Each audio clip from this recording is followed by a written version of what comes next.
Par ici, les brasseurs d'opinion et de vision. Les rencontres de l'air. Bon, on vient d'apprendre donc que l'Ordre national du Québec, qui avait nommé Gérard Depardieu chevalier, que ça lui est retiré. Je suis pas sûre que ça va beaucoup le déranger, Gérard Depardieu. Je pense qu'il y a d'autres chats ou d'autres chattes peut-être à fouetter en ce moment. Mais ça indique quand même qu'il y a tout un climat d'indignation envers des figures publiques en ce moment des deux côtés de l'Atlantique. Christian Rioux, correspondant à Paris pour le quotidien Le Devoir, ça risque de toucher aussi une autre figure marquante en France, qui est Serge Gainsbourg. Qu'est-ce qui lui arrive à Serge Ginsberg de son vrai nom? Oui, mais écoutez, les ligues de vertu ne nous laissent pas de répit, nous font travailler, nous, les journalistes, jour et nuit. Hein. Hier, il était question, on parlait d'élèves qui ne voulaient pas regarder un tableau où il y avait Diane Chasseresse nue, sortant du bain, quelle horreur. On parle de censurer les films de Depardieu aujourd'hui sur la télévision publique française, ce qui va coûter probablement très cher parce que ça rapporte beaucoup les films de Depardieu sur la télévision publique. Eh bien, maintenant, c'est au tour effectivement de Serge Gainsbourg. Je dois vous confier une chose. J'habite à Paris dans un quartier qui est sur la ligne de la Porte des Lilas. Ah oui? Et j'ai toujours été très fier de ça. Je ne peux pas monter dans le métro sans penser à la chanson Le Poinçonneur des Lilas de Serge Gainsbourg. Le Poinçonneur des Lilas. Voilà, c'est ça, qui fait des petits trous, toujours des petits trous, rien que des petits trous.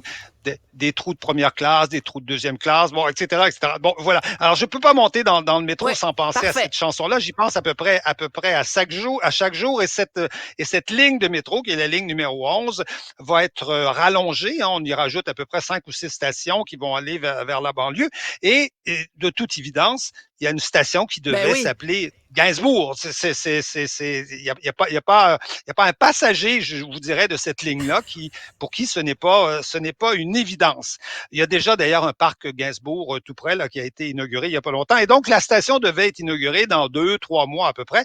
Mais là, tout à coup, évidemment, comme ça arrive aujourd'hui couramment partout, il y a une certaine Marie G.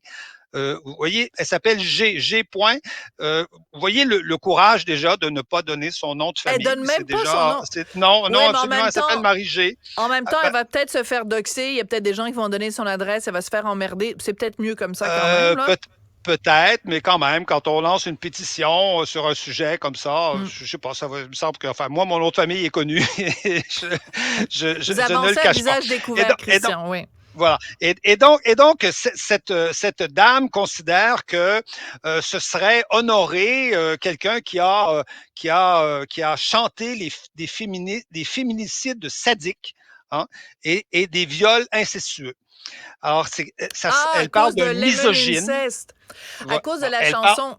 Voilà. Effectivement. Elle parle d'un misogyne et nommer la station, ce serait un crachat à la figure, évidemment, de toutes les victimes. Bon, il y a 2 chansons qui sont incriminées de Serge Gainsbourg. Je les ai réécoutées attentivement. Bon, il y en a une première, le cas est assez vite réglé, ça s'appelle Titi Caca. C'est une chanson où Gainsbourg nous parle d'une princesse inca. En fait, c'est pas une princesse inca, c'est probablement une fille qui l'a dompé là, qui lui a fait des misères, et il dit que cette princesse inca, j'aimerais la noyer dans le lac Titicaca. Voilà. Alors, on voit bien que Serge Gainsbourg n'a pas résisté. Il n'a pas résisté à une rime facile. Voilà. Bon, voilà, voilà. Alors, s'il fallait incriminer tous ceux qui ont parlé de noyer quelqu'un ou de l'éliminer dans une chanson, il y aurait des listes assez longues. La deuxième, évidemment, c'est celle que vous avez nommée. C'est Lemon Incest, une chanson assez suggestive sur la question de l'inceste. Je peux vous la chanter, Christian? Merveilleux, mais allez-y. Oui, parce qu'on ne peut pas faire jouer nécessairement des extraits pour des questions de droit d'auteur, voilà. Mais donc c'est sur un air de musique classique très connu, et donc il chante, et en fait c'est Charlotte Gainsbourg qui chante un zeste de citron, lemon incest. Je t'aime tellement, je t'aime plus que tout, papa. Alors, c'est sûr que la chanson s'appelle Lemon Incest. C'est un jeu de mots sur le zeste de citron. Après, est-ce que ce sont vraiment des amours incestueuses ou c'est Écoutez, enfin bon, bref. Faudrait le demander à Charlotte, en fait. de toute évidence, la chanson elle évoque de toute évidence l'inceste, mais elle dit, le refrain de la chanson, c'est l'amour que nous ne ferons jamais ensemble est le plus beau, le plus violent, le plus pur, le plus enivrant. Donc, Bon. la chanson Moi, commence en personnellement, disant, c'est l'amour que nous ne ferons jamais ensemble. Donc, Ouais. il n'y aura pas d'inceste. L'amour, Ouais. le refrain de la chanson, c'est qu'il n'y en aura pas d'inceste. Voilà, mais On de toute parle façon, de l'inceste, au-delà de mais il n'y ça, en aura pas. mais de toute Bon, façon, au-delà voilà. de ça, ça ne définit pas l'ensemble de l'œuvre. Gainsbourg se levait pas le matin en disant « J'ai envie de fourrer toutes mes filles », là. Bon. Absolument. Donné, Léo Ferré a fait une chanson, aussi, hein. une chanson beaucoup plus suggestive et d'ailleurs beaucoup plus belle, qui est même, je pense, un chef-d'œuvre de la chanson qui s'appelle Petite et qui évoque la question de l'inceste. Mais vous savez, est-ce que parce qu'on fait un film sur Jacques Léventreur, ça veut dire qu'on fait la promotion de l'étranglement, de l'égorgement et de la mort des femmes? Jean Leloup a fait une chanson Mexico, hein, où il dit c'est toi c'est moi qui ai tué Vincent, je suis la mère de ses enfants. Bon.